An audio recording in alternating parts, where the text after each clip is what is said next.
The debate between crypto and stocks has never been more intense than it is in 2025. With traditional markets battling shifting economic policies and digital assets riding waves of technological and social transformation, investors everywhere are asking the same question: which asset class truly offers the better opportunity this year? It's not just about returns anymore.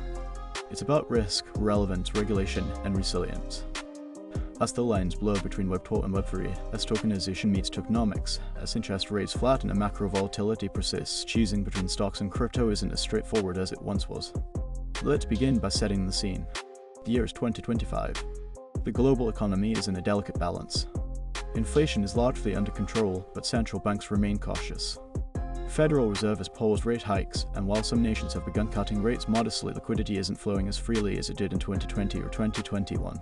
At the same time, fiscal policies remain tight, with governments trying to rebuild reserves and manage debt. Retail investors, institutional players, and hedge funds are watching closely. In this environment, stocks appear steady and crypto appears speculative, but that framing may be dangerously outdated. Because beneath the surface, both markets are transforming. The stock market, long the cornerstone of traditional investing, has become increasingly algorithmic, passive, and indexed. A significant portion of capital now flows through ETFs and robo-advisors. Fewer investors are picking stocks. Instead, they are allocating capital based on models, rules, and automation. Meanwhile, companies are evolving too. In 2025, many leading stocks are tech-forward firms with significant exposure to blockchain, AI, and green energy. Even legacy names like Visa and Goldman Sachs now operate digital asset divisions. Crypto, on the other hand, is no longer the Wild West it once was. Since the regulatory waves of 2023 and 2024, most major jurisdictions have implemented digital asset frameworks. In the United States, stablecoins are regulated, exchanges are licensed, and token issuers face clear compliance expectations. Europe has expanded MiCA. Asia is divided, but forward-looking, especially Hong Kong, Singapore, and South Korea. What this means is that crypto, while still volatile, is no longer an unregulated jungle. It's a maturing asset class with guardrails. And that has implications for risk profiles. Now let's compare liquidity. Stocks win in terms of depth and stability. Major indices like the S&P 500 or the Nasdaq have trillions in market cap, and the spreads on blue-chip equities are razor thin. You can enter or exit positions with large sums without moving the market. Crypto, while increasingly liquid, still pales in comparison. Even the most traded tokens, Bitcoin, Ethereum, Solana, don't match the volume or stability of the top 50 stocks. That said, crypto trades 24/7, a distinct advantage in a globalized world. Stocks are limited by market hours, pre-market access, and after-hours constraints. For the agile investor, crypto offers unmatched flexibility. Then there's volatility. It's often cited as a reason to avoid crypto, but in 2025, volatility has become more nuanced.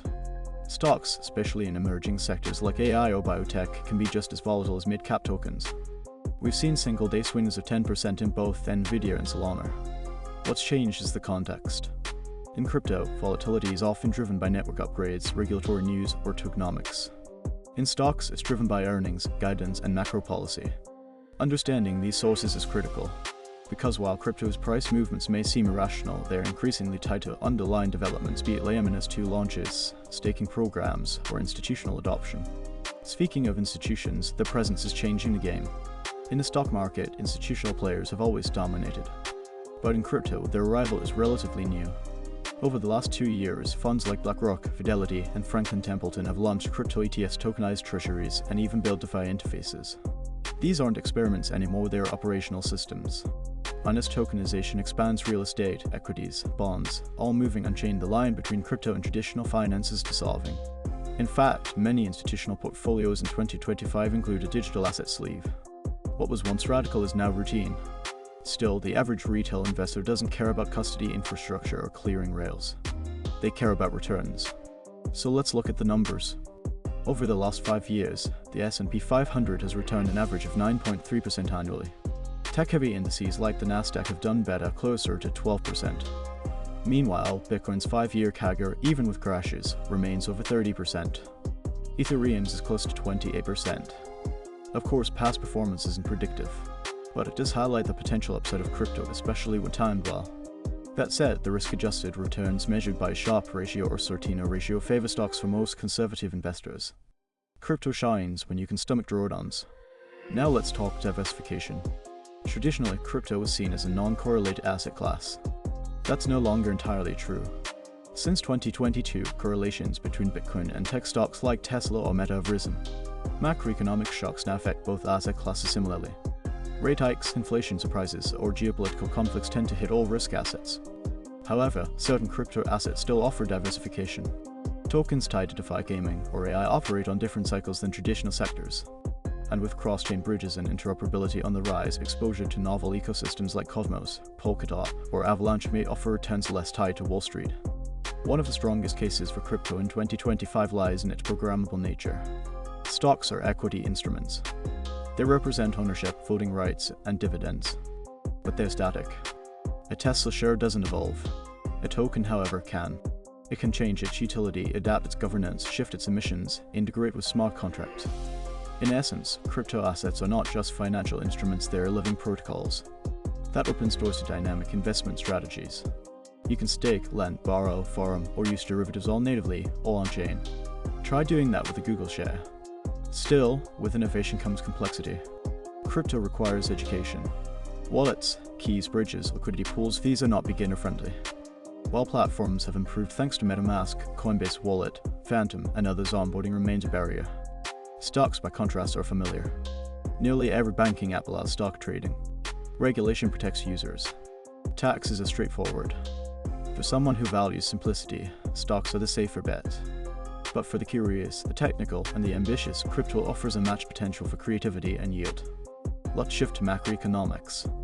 In a high interest rate environment, growth stocks tend to suffer as their future cash flows are discounted more heavily. But crypto doesn't fit this model. Many tokens don't represent discounted cash flows.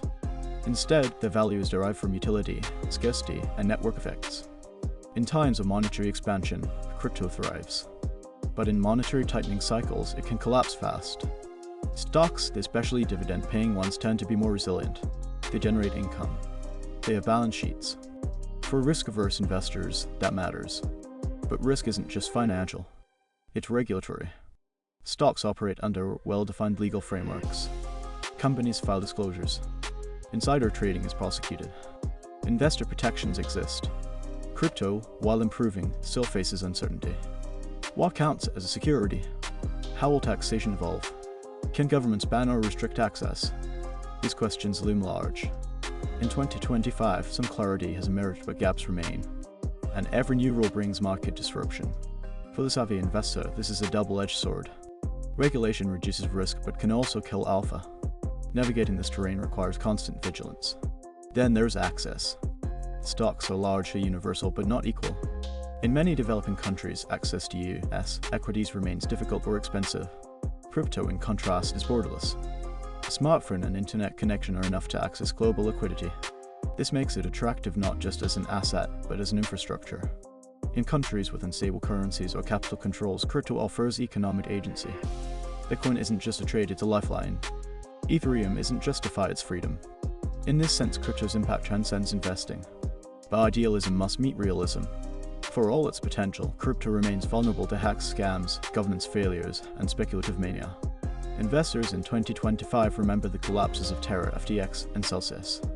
They know the risks, but they also see the progress. Insurance protocols, on-chain audit tools, decentralized dispute resolution. The industry is learning, and with every cycle, it matures. Stocks, by comparison, feel stable, but they too have crises. From Enron to Lehman to SVB, traditional finance isn't immune to failure. Trust must be earned in both arenas. So where does that leave us in 2025? Is crypto better than stocks? Or are stocks still the gold standard? The answer depends on your goals. If you seek stability, income, and familiarity, stocks remain king. They're backed by institutions, earnings, and history. But if you seek growth, innovation, and access to the frontier of finance, crypto offers unmatched possibilities.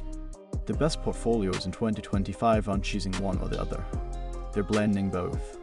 Using crypto for asymmetric bets and yield. Using stocks for ballast and compounding. In fact, some of the most successful investors this year are those who understand the relationship between the two. They're buying tokenized equities. They're investing in companies building crypto infrastructure. They're staking ETH while holding dividend-paying ETFs. They're playing both sides of the table. Because they realize the future isn't crypto versus stocks. It's convergence, integration. A new financial architecture that borrows the best of both worlds. So before you ask which is better, crypto or stocks, ask yourself what kind of investor you want to be. Are you playing defense or offense? Are you chasing yield or preserving capital? Are you betting on the future or anchoring in the past? Because the best asset class isn't the one with the highest return. It's the one that aligns with your strategy, your temperament, your vision. And in 2025, there's never been a better time to find your balance.